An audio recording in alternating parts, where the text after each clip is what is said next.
So it has really been a nightmare. I wouldn't wish it on anybody. A tiny cut on his toe was all it took for Chris Brown to lose his leg. Diabetics often suffer nerve damage. It means an infection can go unnoticed until amputation is the only option.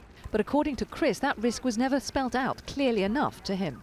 Nobody ever said to me that I must go to a doctor straight away. They did say, you know, you've got to look after your feet and you mustn't take a long time to get it done. But I want to lay that message down. You've got to go within half an hour. And this is frighteningly common. As many as 100 people with diabetes undergo an amputation every week with life-changing consequences. I couldn't get a job.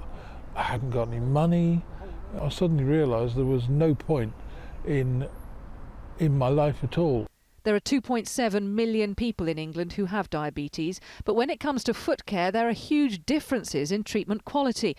Annually, only 1 person in 1,000 with diabetes has to have an amputation in places where care is best, but 1 patient in every 200 has an amputation in the worst performing areas of the country, a huge cost to those individuals and to the health service.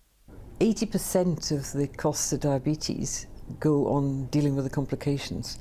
So that's £8 billion every year goes on dealing with these complications, which are in many cases avoidable. And amputation is a particularly severe example. It's not only heartbreaking for people, but it's going to wreck the NHS if we're not careful.